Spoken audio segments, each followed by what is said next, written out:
Hello, good morning. मैं अपने channel target with Sanjay Chitransh पर आपका हार्दिक स्वागत करता हूं। दोस्तों, यदि अभी तक आपने मेरे चैनल को सब्सक्राइब नहीं किया है तो प्लीज़ मेरे चैनल को सब्सक्राइब करें और बेल आइकन को भी प्रेस करें ताकि मेरी हर वीडियो की नोटिफिकेशन आप तक सबसे पहले पहुंचे। जैसा कि इससे पहले हम लोग रैखिक समीकरण की बात कर रहे थे। रैखिक समीकरण क्या होता है, चर क्या होते हैं, इन सबकी पूरी जानकारी मैंने पार्ट 1 में आपको दे रखी है। यदि आपने अभी तक मेरे पार्ट 1 को नहीं देखा है तो उसका लिंक डिस्क्रिप्शन बॉक्स में मैं दे रहा हूं, जहां से आप जा करके उस पार्ट फर्स्ट को पहले आप देखिए, उसके बाद आप सेकंड पार्ट पे आइए। सेकंड पार्ट में आज मैं आपको रैखिक समीकरण को हल करना सिखा रहा हूं कि रैखिक समीकरण कैसे हल किए जाते हैं, उनको हल करने की कौन कौन सी विधियां होती हैं। तो रैखिक समीकरण हल करने के कई मेथड हैं। विलोपन भी है, प्रतिस्थापन भी है, वज्रगणनखंड भी है और ग्राफ विधि भी है, जो कि कक्षा 10 में ग्राफ विधि का सबसे ज्यादा प्रयोग किया गया है। तो एक एक सारी विधियों पर मैं आपको अलग से एक एक वीडियो बनाऊंगा हर एक मेथड पे इसके। तो चूंकि आज का मेथड जो मैंने लिया है वो लिया है विलोपन, तो आइए चलते हैं विलोपन पर सवाल हम कैसे करेंगे। तो चलिए, हमें जो समीकरण दिए गए, समीकरण जो दिया गया वो 4x + 3y = 14, 3x - 2y = 2, ये हमें दो समीकरण दिए गए हैं। इन समीकरणों में आप देख रहे हैं x और y के जो कोफिशिएंट है वो दोनों समीकरणों में अलग अलग हैं। तो ऐसे समीकरण को हल करने के लिए सबसे पहले इनके कोफिशिएंट बराबर करना जरूरी है। तो यदि हम चाहें तो x और x के कोफिशिएंट को भी बराबर कर सकते हैं। यहाँ पर x का कोफिशिएंट 4 है और यहाँ पर x का कोफिशिएंट 3 है। तो यदि हम चाहें तो समीकरण 1 को 3 से और समीकरण 2 को 4 से मल्टीप्लाई करके दोनों के कोफिशिएंट को बराबर कर सकते हैं। इसी तरह से यदि हम y में चाहें तो यहाँ पर y का कोफिशिएंट 3 और यहाँ पर y का कोफिशिएंट 2 है। तो यदि हम समीकरण 1 को 2 से और 2 को 3 से गुणा कर दें तो y के कोफिशिएंट भी बराबर हो जाएंगे। ध्यान ये रखना है कि यहाँ पर x और x जो दिए गए हैं चर, ये दोनों सेम साइन में है, दोनों प्लस में है। ये जो y के जो आपको चर दिखाई पड़ रहे हैं दिए गए हैं, यहाँ एक प्लस में है और एक माइनस में है। तो सबसे बेटर यही रहता है कि आप जहां पर दो असमान साइन आपको नजर आए, असमान चिन्ह नजर आए, उन्हें कोफिशिएंट को अगर आप बराबर करें तो समीकरण को हल करने में आसानी रहती है, क्योंकि ऐसे समीकरण फिर जोड़ने पर हल हो जाते हैं, आपको घटाना नहीं पड़ता है और चिन्ह भी चेंज नहीं करने पड़ते हैं। तो आइए हम समीकरण 1 को और समीकरण 2 को जो है इसमें y के गुणांक को अगर हम बराबर करें तो समीकरण 1 को अगर 2 से गुणा कर दें और समीकरण 2 को 3 से गुणा कर दें। तो चलिए देखते हैं, समीकरण 1 को 2 से गुणा करने पर 2 चौके 8x प्लस 2 तियां 6y बराबर 14 दूना 28। इसी तरह से समीकरण 2 को 3 से करते हैं तो 3 तियां 9x माइनस लगा है, माइनस लगाएंगे, 3 दूनी 6y बराबर 2 तियां 6। अब आप देखिए इन दोनों में y के गुणांक जो है, कोफिशिएंट जो है वो बराबर हो चुके हैं। अब असमान चिन्ह है इसलिए हम इन दोनों को जोड़ने पर हल कर देंगे, जोड़ने पर, ऐड करने पर। तो y और y उस टाइम असमान चिन्ह के कारण कट जाएंगे। 8x और 9x मिलकर के ये हो जाएंगे 17x, 28 और 6 मिलकर के 34 होगा। 17x बराबर 34 तो x बराबर 34, ये 17 इधर बटे में आएगा, 17 एकम 17, 17 दूना 34, तो x बराबर 2। यानी हम ये कह सकते हैं कि इन समीकरण को हल करने पर हमें x का मान जो मिलेगा वो 2 मिल जाएगा। फिर इसी x के मान को अगर हम समीकरण 1 या 2 किसी में जिसमें चाहे उसमें हम रख सकते हैं। तो इसी x के मान को हम लोग समीकरण 1 में रख देते हैं। तो x का मान समीकरण 1 में रखने पर तो रख दीजिए। तो समीकरण 1 जो था 4x, तो 4 गुणे x, x की जगह पर 2 आया है तो 2 प्लस 3y बराबर 14, 4 दूनी 8 प्लस 3y बराबर 14। पक्षांतर करके 8 को उधर ले जाएंगे, माइनस का हो जाएगा तो 14 - 8, तो 3y बराबर 14 से 8 को घटाएंगे 6, तो y बराबर 6, ये 3 इधर आएगा बटे में, 3 एकम 3, 3 दूनी 6, तो y बराबर 2। इस प्रकार हम ये कह सकते हैं कि x की भी वैल्यू 2 आई और y की भी वैल्यू 2 निकल कर आई। अब इनमें एक सबसे बड़ी बात ये होती है कि यदि इन दोनों वैल्यू को किसी भी समीकरण में रखा जाए तो वो समीकरण पूरी सेटिस्फाई करने चाहिए, ये मान उस समीकरण को सेटिस्फाई करने चाहिए।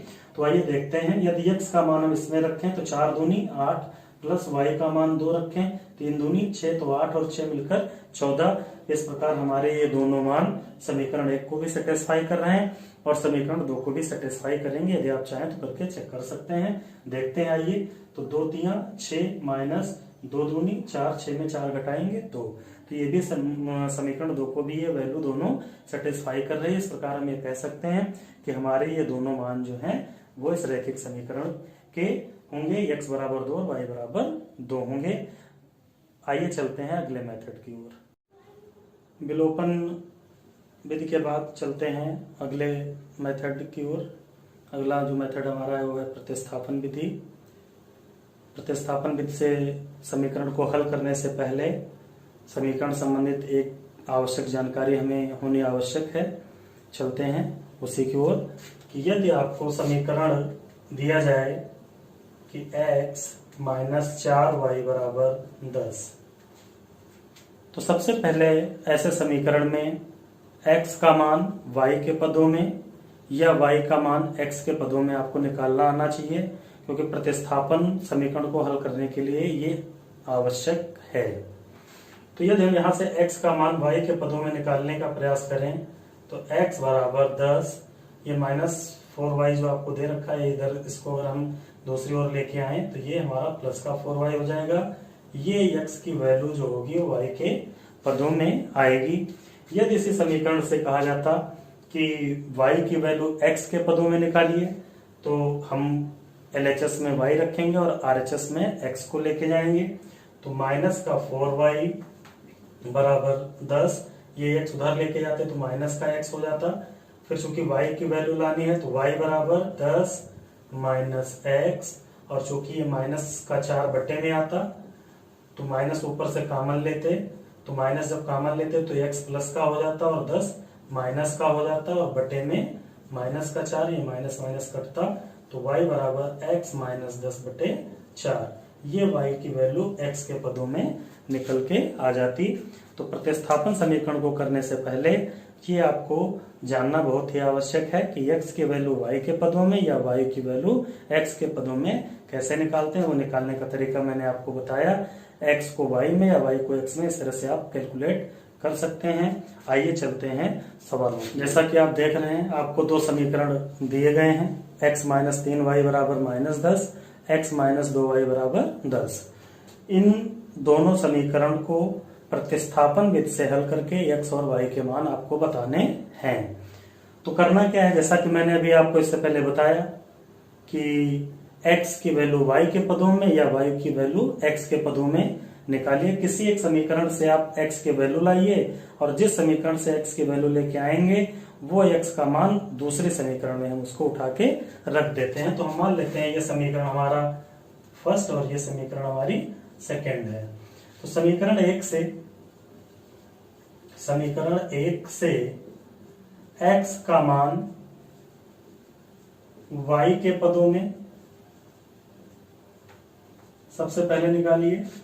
तो x माइनस 3y बराबर, चूंकि माइनस 10 दिया गया है तो x बराबर माइनस 10, ये माइनस का 3 इधर आएगा, प्लस का 3y हो जाएगा।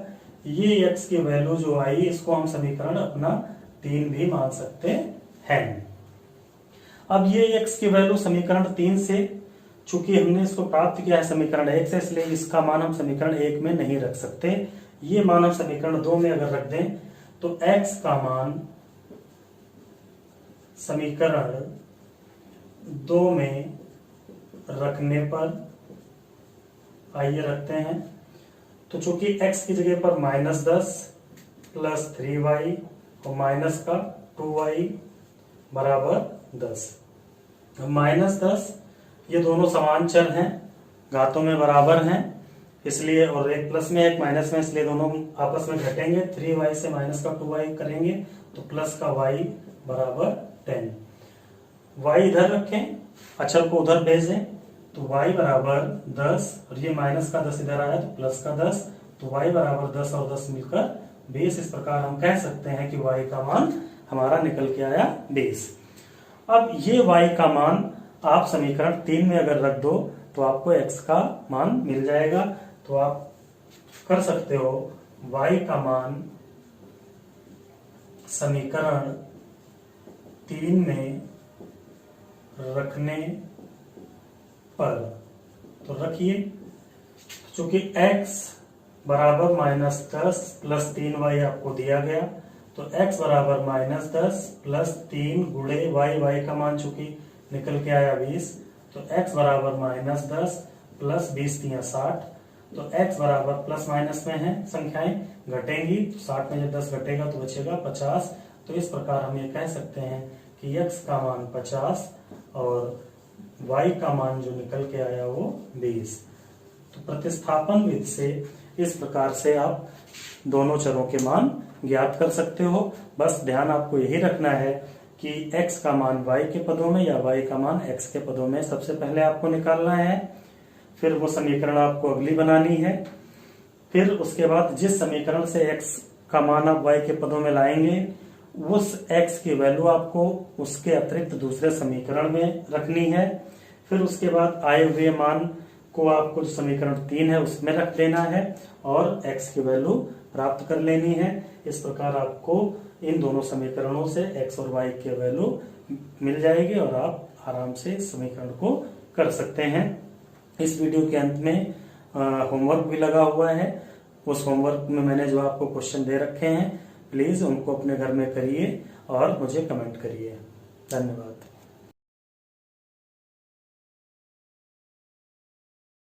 Hello student, good morning.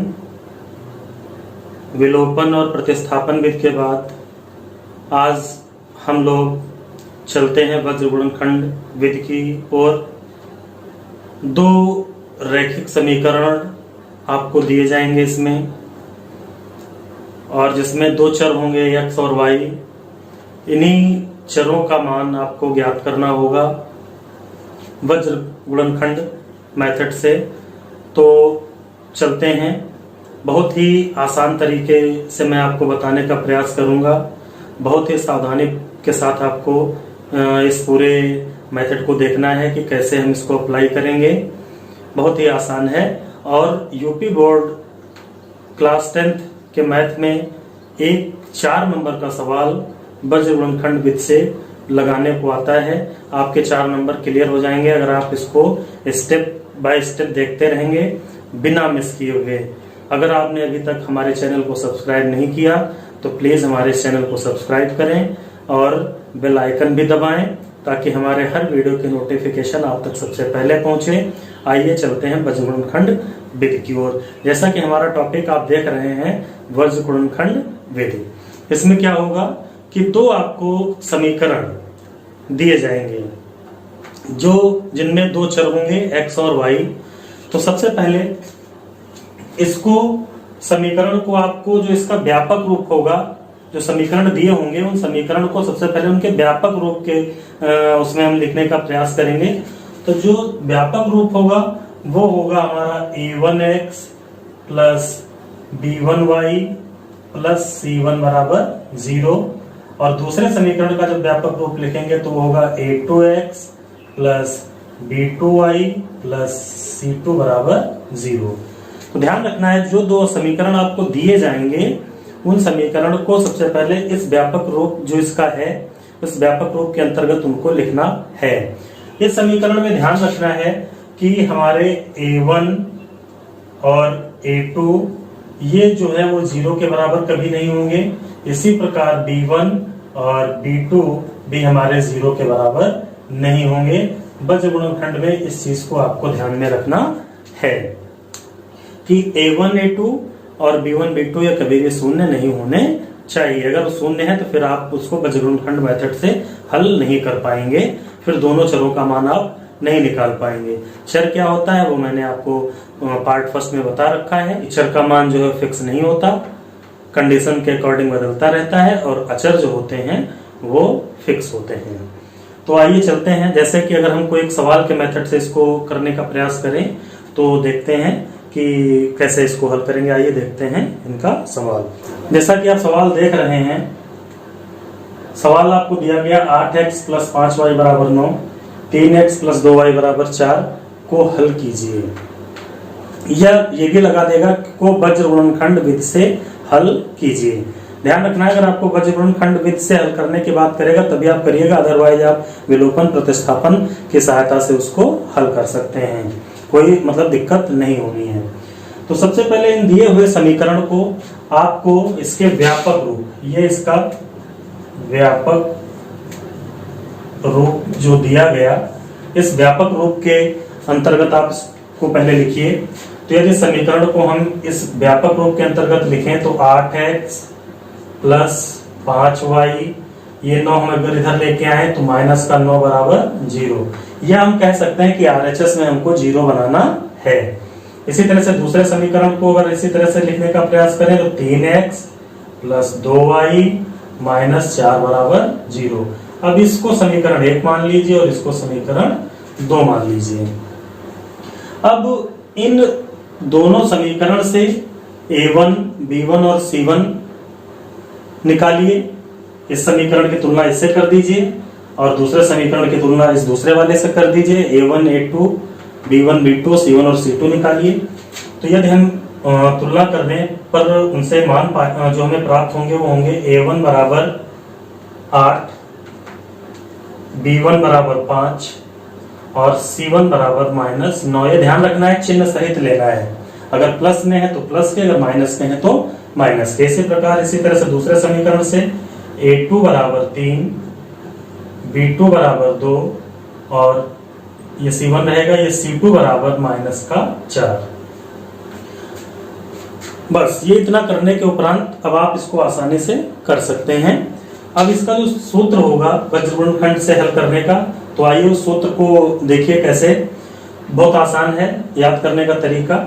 तो सबसे पहले आपको लिखना है x बटे बराबर में y बटे, और बराबर में चूंकि दो ही चर थे तो तीसरे कंडीशन में आप 1 बटे लिखिएगा। चाहे a b दिया जाए तो a बटे करिएगा, b बटे करिएगा। अगर इन x y की जगह पर u और v दिया जाए तो u बटे और v बटे करिएगा, और लास्ट में 1 बटे ही आपको लिखना है। फिर इसके बाद एक चीज और देखिए साइड से कि इसमें 3 राशियां आपको नजर आ रही हैं, a, b और c। a, b और c। तो यहां से याद करने का तरीका है कि जब x लें तो a को बंद कर लेना है, जब y लें तो b को बंद कर लेना है, और जब कांस्टेंट वाला लेंगे तो उस टाइम हम c को बंद कर लेंगे। तो अब ध्यान रखिए कि कांस्टेंट, यानी ये ध्यान रखना है जब कांस्टेंट लेंगे तो कांस्टेंट जब लेंगे तो c को बंद कर देना है। तो देखिए x के नीचे जब हमें मान रखना है तो x के सापेक्ष में हमें दिया गया a, x के सापेक्ष क्या दिया गया a। तो अगर हम a वाले मान को बंद कर लें तो बचा हमारे पास क्या bc। तो x के नीचे हम लिखेंगे bc, और एक चीज ध्यान रखना है माइनस में भी आपको bc ही कर देना है, bc माइनस bc। अब इस तरह से हमने बताया कि जब y को हम बंद करेंगे, y को बंद करेंगे तो y को बंद करने पर आएगा CA। क्या आएगा y, मतलब ध्यान रखना है एक साइक्लिक सिस्टम में लाना है, चैन सिस्टम में, ये नहीं कि AC नहीं, CA। तो हम क्या लेंगे CA और माइनस में कर लेंगे CA। अब इसके बाद जब हम कांस्टेंट यानी अचर वाला वैल्यू निकालेंगे तो C को बंद करेंगे तो बचेगा AB। तो उसकी जगह पर हम रखेंगे AB माइनस AB। अब इसके बाद इनमें क्या करना है 12, 21 यानी 1 2 2 1 1 2 2 1 1 2 2 1 इसमें अपने आप से लगा देंगे।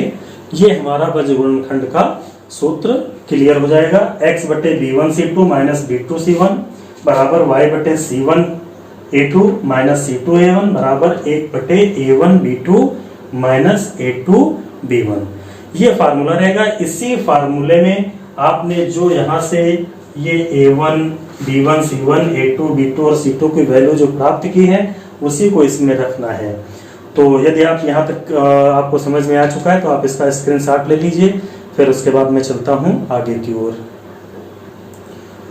अब आपको यही वैल्यू इसमें रख देनी है। तो x बटे B1 की जगह पर दे रखा है 5 गुणे C2 की जगह पर दे रखा है -4, माइनस ऑलरेडी बीच में होता है।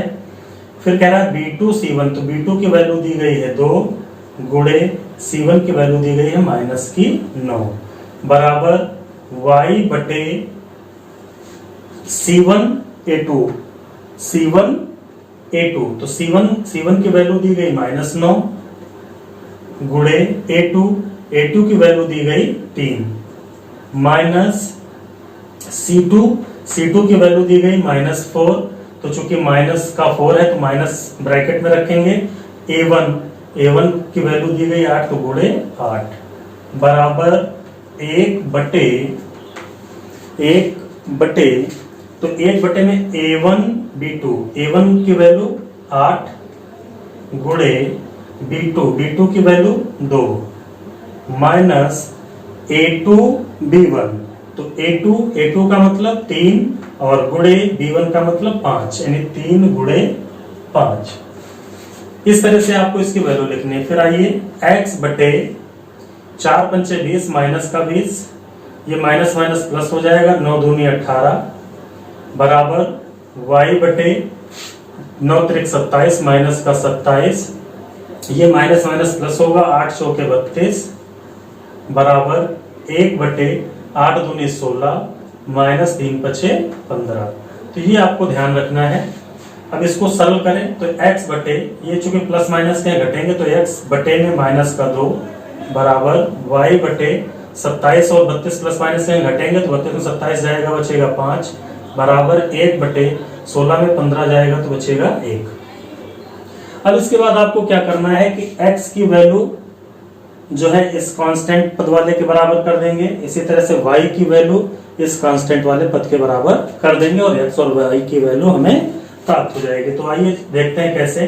तो x बटे -2 की वैल्यू अगर हम 1 बटे 1 के बराबर कर दें तो इसकी अगर हम तिरछी गुणा करें तो x की गुणा 1 से करेंगे तो x की गुणा 1 से x आएगा, -2 की गुणा जब 1 से करेंगे तो ये माइनस का 2 हो जाएगा। इस प्रकार हमें x की वैल्यू जो मिलेगी वो -2 प्राप्त होगी। इसी प्रकार अब यदि हम इस y की वैल्यू इस कांस्टेंट के बराबर कर दें तो y बटे 5 बराबर 1 बटे 1, यहां भी तिरछी गुणा करें तो y से 1 की गुणा करेंगे तो y, 5 से 1 की गुणा करेंगे तो 5 एकम 5, तो y की वैल्यू निकल कर आएगी 5।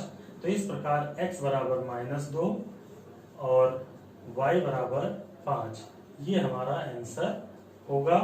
यानी दिए गए रैखिक समीकरण के जो हल होंगे वो x बराबर -2 और y बराबर 5। इन दोनों वैल्यू को अगर ऊपर दी गई समीकरण में हम रखेंगे तो ये उस समीकरण को पूर्णतया सेटिस्फाई करेंगे। बहुत ही आसान तरीके से मैंने प्रयास किया है आपको बीजगणित खंड मेथड को हल कराने का। आप एक एक स्टेप इसका बहुत सावधानी पूर्वक देखिए और करिए। धन्यवाद।